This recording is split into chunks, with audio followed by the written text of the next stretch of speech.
Hello and welcome to the Feel Better podcast. I'm Charlotte the counsellor and I've been a counsellor for the last 20 years. This is a space where I show up and share with you the stories, strategies and ideas that I've gleaned over my time helping people to navigate the things that keep them from feeling their best. Whether that's to do with your own well-being, parenting or relationships, I'm here to help you feel better. Thanks for joining me.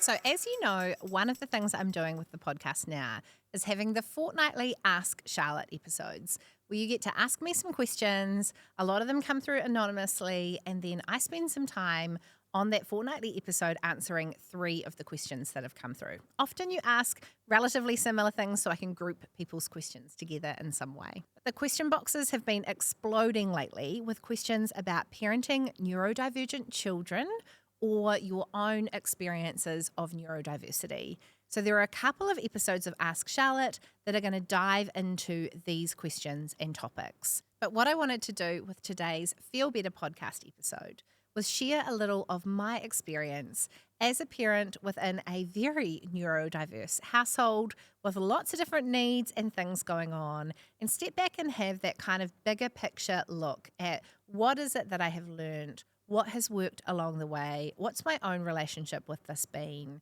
and hopefully give you some encouragement and solidarity, maybe some things to try along the way. I have got a little bit of a caveat here, and you'll know if you've been listening to the podcast for a while that I'm quite open with sharing some relatively personal stuff on this podcast. I even know that my kids' friends' mums listen to this podcast and sometimes get in their car and ask, "Why is Charlotte talking in the car today, Mummy?" So it's just important that I maintain a little bit of privacy around their scenario. But what I will say is that our family has a strong lived experience of neurodiversity. We are 5 very different people. There are multiple layers of things that are going on, and it's not just one person. There's stuff going on for a few people within our household. So I know that this is something that I have a whole lot of empathy for other people's experience around, and hopefully some helpful things that I can share. Now, I wanted to share for a little moment about some terminology, because I think that something that is going to change over time that we're kind of on the cusp of is really distinguishing our language around neurodiversity and neurodivergence or neurodivergent people. So we all have neurodiversity. Our society is filled with people whose brains all work in different ways. We're all unique. We have different combinations of stuff going on. We are neurodiverse. But at the moment that word is used to talk about particular people who are actually what we technically should say are neurodivergent. So people who don't fit the neurotypical norms within our society. They're the ones who are a bit different. Now, there's research that suggests that up to 1 in 5 people is neurodivergent. So we are talking here about a whole lot of people within our society. But you will hear those words used somewhat interchangeably, and I'm trying to catch up on my language to talking about we're all neurodiverse, and there are some people who are neurodivergent versus neurotypical. I hope that makes a little bit of sense. Okay, so I've broken down my points today into 3 different sections. I'm going to talk firstly about how you see this challenge of having neurodivergent children within your household. Then I'm going to talk about how this is for you. So some of the challenges around grief, around your relationship with life not looking the way that you perhaps expected it might, and the challenges that this is bringing into your life. Then I'm going to talk a whole lot about parenting and some of the things I've learned along the way, parenting around neurodivergence within our household, some of the tips and tricks, the fails, the things that are going well, and hopefully there is something in that mixed bag of a response that you can pick up and use for yourself. Now, I have intentionally put first this topic of how you see your child's neurodivergence as the first thing that I want to talk about today, because I think it is so important. And I think if you're a parent who has got neurodivergent children, there is a lot that you can find out there that is about helping them manage tasks and executive function challenges and how to manage meltdowns. The market is saturated with a whole lot of tools, resources, things to help families from that perspective. But I do not think that that is the most important thing when it comes to your mental health as a parent relating to this reality that you have neurodivergent children or a neurodivergent child. It is common to go, oh my goodness, this is just devastating. This is something that is going to be really problematic in their lives. What have we done wrong? This is a bad thing. And I think something that is so helpful to change your position around is your view of their neurodivergence. A lot of people ask me, why are there more neurodivergent people around these days? What is going on in terms of brains and mental health and genetics that is creating this as if this is a really big issue? Now, I get it that when we look at our school system, when we look at our health system, we can look on and go, oh my goodness, this is a big issue. This needs way more of a response. And some of the things that are ultimately really challenging about neurodivergent people's experience of the world and how they relate to the world totally needs more support. This is an issue on the one hand, but on the other hand, this is a really good thing. I don't know about you, but I think our world needs some creative thinkers. I think it needs more people who are really committed to justice, who are super black and white about right and wrong. I think it needs people who can problem solve differently, who can be honest about who they are, who can be honest about their emotions and express themselves with sometimes a disregard for other people's opinions. I actually think they are some really, really good qualities. So really doing some work around how you see this neurodivergence is something that can really help you through the day-to-day challenges. Now, I'm not wanting to be Pollyanna about this. I'm not saying let's slap some positive thinking over what is a really difficult day-to-day reality for many families. But what I am saying is how you see this really matters. Your children's neurodivergence is a gift to the world. The world needs more people who can think and feel and respond the way that they do. We've got some massive problems as a world. We've got disease that needs to be solved. We've got advances that need to be made for the future of humanity. And these young people who can think differently, who can be themselves in a way that is super unapologetic, is something ultimately that is a gift that our world needs. I fully get it that sometimes you can be like, oh my goodness, I actually have to get you safely to adulthood for you to be able to contribute some of those things. And there are a bunch of things we need to work out somehow along the way to get you to that place where you can contribute and relate well to other people. But it is fundamental that we go on our own journey around understanding what is neurodivergence as a phenomenon and why might there be more people like this in the world right now. The other thing I think is important when it comes to how we see our children's neurodivergence is that we need to think about how this might actually be a good thing for us. There were times when I really battled the reality that my social circle was shrinking around the needs of a neurodivergent child. There were things that were really, really hard about recognizing that my lifestyle needed to change. I needed to do less. My circle was shrinking. I needed to focus more. I needed more downtime. I couldn't stack my calendar. I couldn't stack our family's calendar. Do you know what? There are actually some really good things about that. So some of the things that might feel like a hindrance about having a neurodivergent child can actually be a real gift to your life. So pause and think about those things that their neurodivergence is forcing you into, and whether those forced things actually are all that bad and whether they might be really good for you as well. Maybe my social circle isn't as wide as it used to be, but it is deep. It is filled with understanding. It is something that I really treasure and value. And I've got people around me who see my children, who appreciate and understand the things that are different about them. And I love that so much. No, it isn't easy, but yes, it is worth it. And there are some beautiful things that we can celebrate about their difference and what it is like when we do find that understanding. If there are things that you're having to change about how you live your life as a parent of neurodivergent children, they are not all that bad. Those changes might actually be good for you. So get ownership of the changes. Recognize the things that are good about this. Don't let it stay in this reality that it just feels all forced and bad. Think about what is good about these changes that having a neurodivergent child is demanding of you and your life. Now I want to talk about how this is for you, how it is for you to parent neurodivergent children. The reality that actually this is something that comes with a whole lot of grief. You will often look at other people's lives and think, my children can't do that.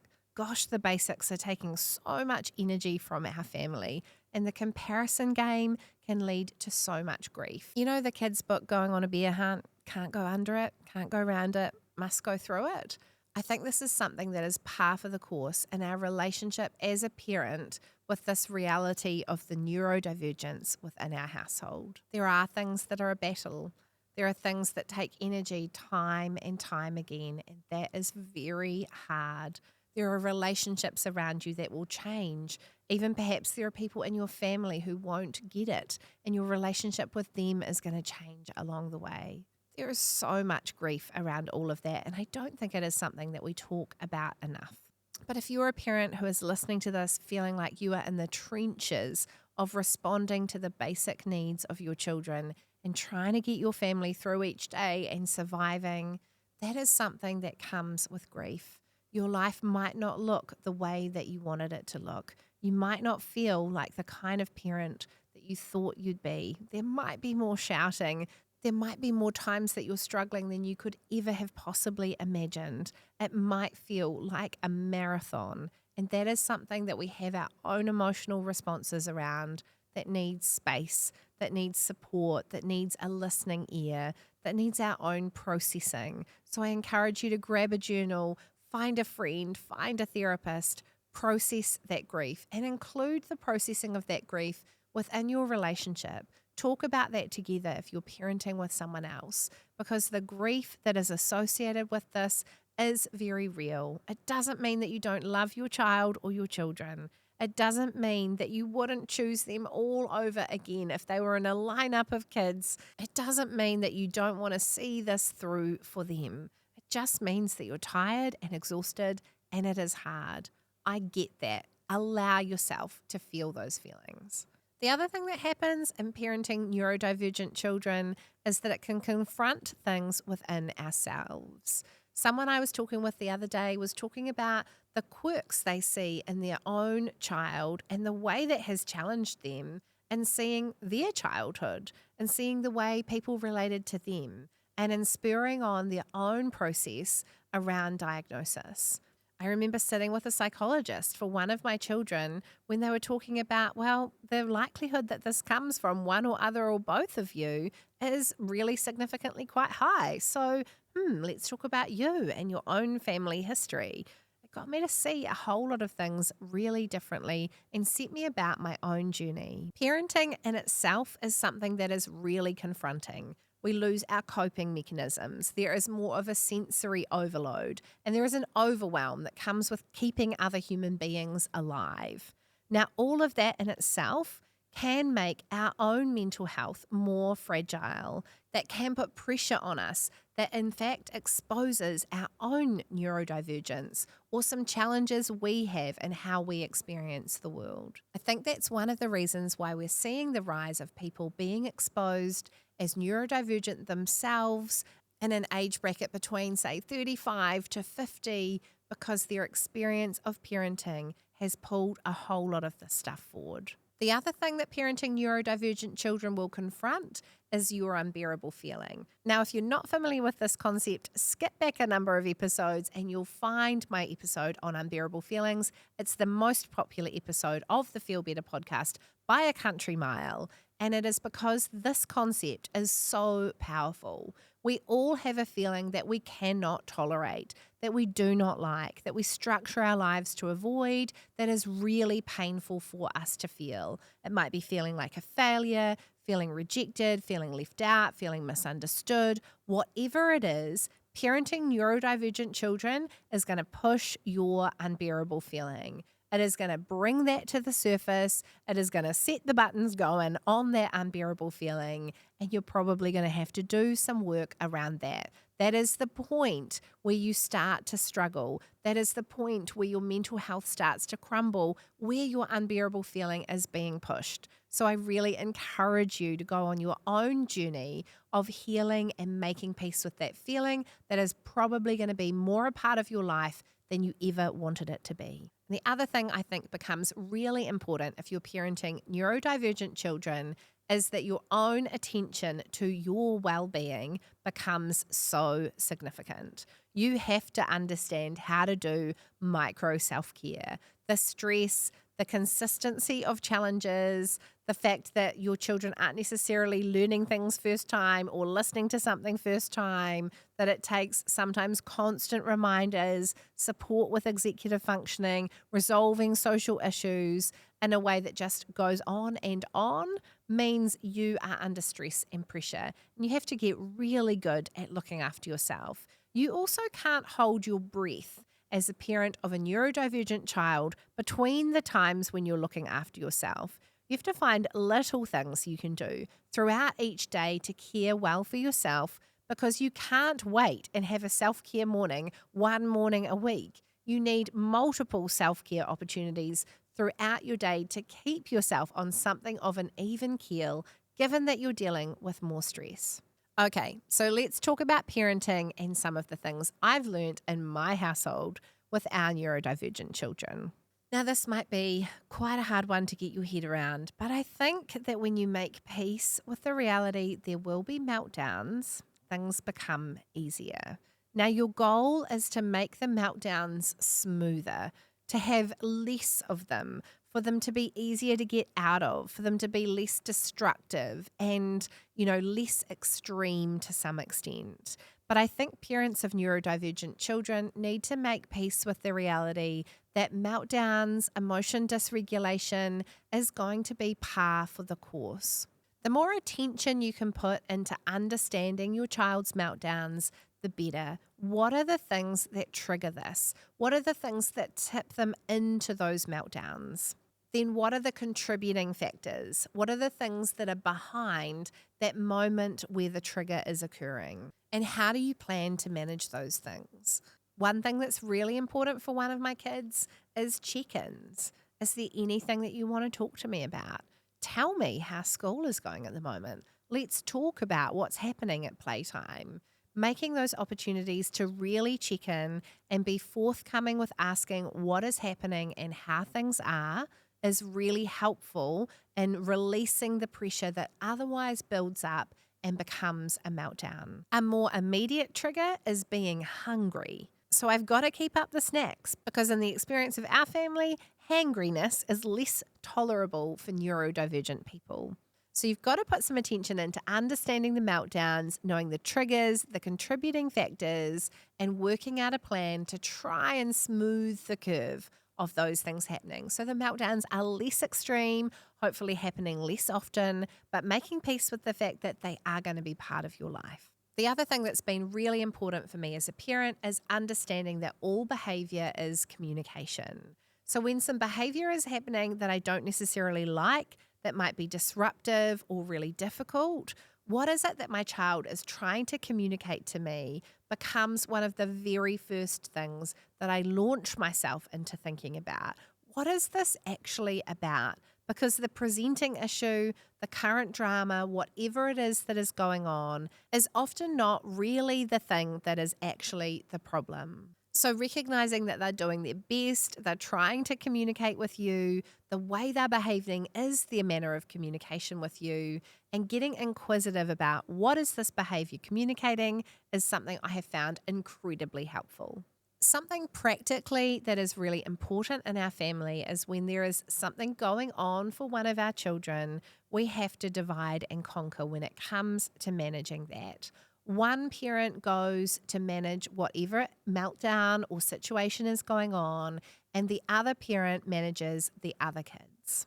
This is all part of trying to reduce the impact, trying to help smooth what is happening when it comes to meltdowns, so that this isn't something everyone is sitting in all the time. Now, that actually for me came with a whole lot of guilt. I really wanted to be able to get in the car with my whole family and go somewhere and for that to be peaceful and a nice experience. But actually, a lot more of our life is built around divide and conquer. This child goes and does something with this parent, and these children go and do something with this other parent. Or one is with a grandparent, and one is with us, and one is with somebody else. Like there is a lot more mixing up the dynamics, and that is something that works really well for our family. My kids will even come and say from time to time, I think we need a bit more time apart because they can tell that it is helpful for them to have time when they have some space from one another and the ways that they push each other's buttons. Another thing I've learned as a parent of neurodivergent children is the importance of advocating for your child without guilt.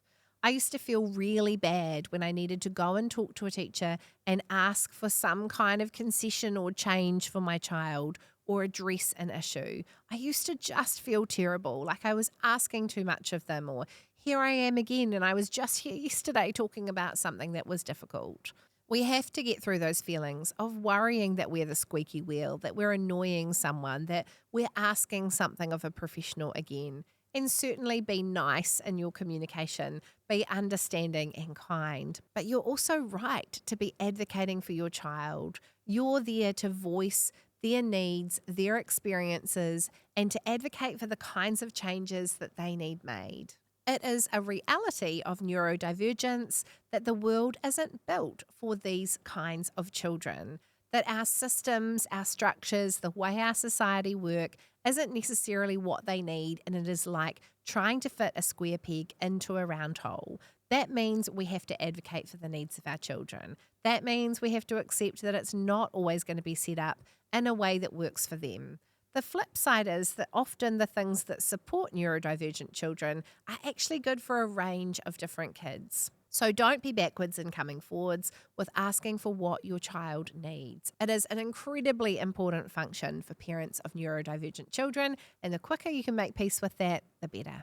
The next thing that's been really important for me is letting go of expectations. A question that I love is, what does it look like for my family and my children to thrive? Because it actually doesn't look anything like other families. I sometimes find myself feeling really triggered looking at other people's posts online about the things their children are doing and achieving, and I just feel absolutely gutted. Here we are back here trying to get the freaking socks on, and it feels like such a struggle. One of the things we have to start to see is what it looks like for our family and our children to thrive, because it's not necessarily going to look like the social norms. There are things that are absolutely easier in other families. I hate to say it. That's probably going to be an unpopular opinion to say that people parenting neurodivergent children have it harder, but that is actually what I think. And that means that your attention is going to some basic things, and perhaps the kind of flourishing or achievements you're seeing in other families are not a reality for your family. I feel you, I hear you, I see you. That is our reality too. And the quicker you can get yourself into that space of recognizing this is our own journey and our family is going to look different, the experience of our children is going to look different. It is so incredibly helpful for your own well-being as a parent to pursue thriving for your family, for your children, and not compare to what it looks like for everybody else. I've had to unfollow some people.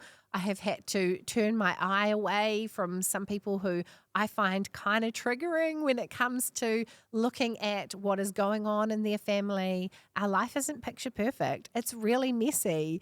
The battles about the socks happen every morning. I get it. And if that is you, you have so much empathy from me for your situation. And what I want for you is for you to be able to embrace what thriving looks like for your family, not anybody else's. Another thing I found really tough about the realities of parenting my kids was that I had to accept some of the things practically that needed to change about my life.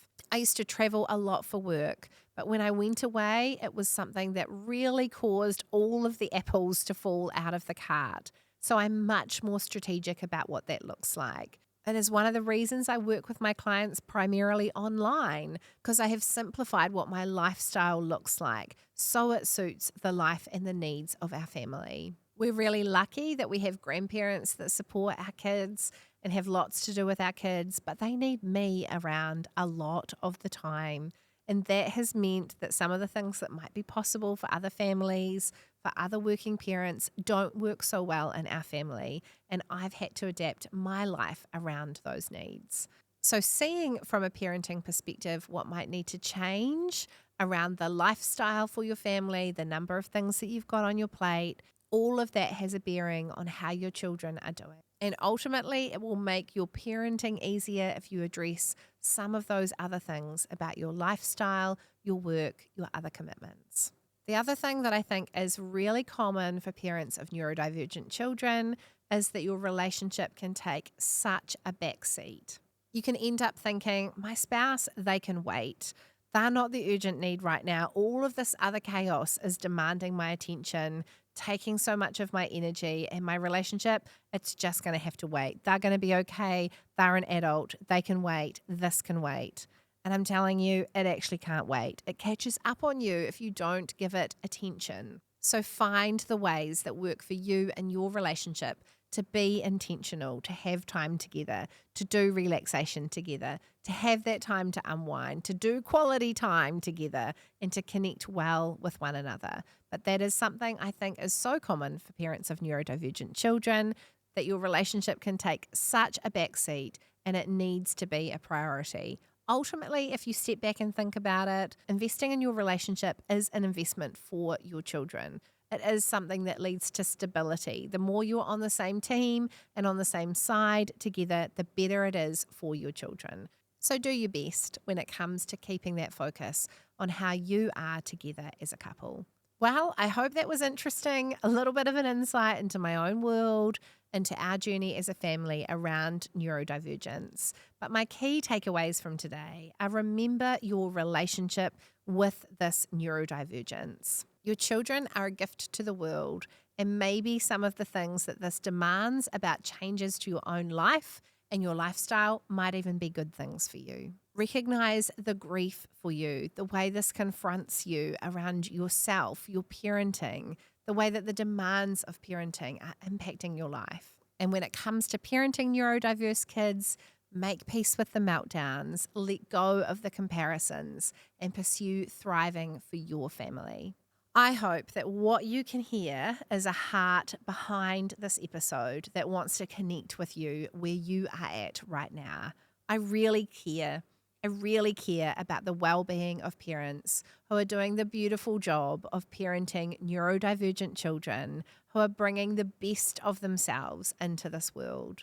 We've got to take good care of ourselves and each other in this journey. And I hope that at the end of the parenting day, you can look back and go, that ended up being a gift to me. Gosh, that was hard. There were things that were challenging and super tough about that, but I gained more than I lost. There were things about this that were really good, that were a gift to us, that made our experience of the hard things all worthwhile. This is going to be one of 3 episodes looking at neurodiversity. There are a couple of Ask Charlotte episodes, one about neurodiversity in relationships, another about your questions on parenting neurodivergent children. I'd love you to tune into those episodes. I'm going to do a whole lot more work in this space, so look out for some of the cool new stuff that's going to be coming in terms of offerings for neurodivergent parents. But for now, thanks for joining me. Thanks for joining me today on the Feel Better podcast. I'm super proud of you for spending this time prioritizing your well-being and hopefully learning a few things to help you navigate the tough stuff in life. I'd love to stay connected, so come and find me on Instagram at Charlotte the Counsellor, on Facebook, Charlotte Cummings Counselling, or head over to my website, charlottecummings.nz, where there's heaps of free resources waiting for you. Thanks for hanging out with me today, and I look forward to seeing you next time.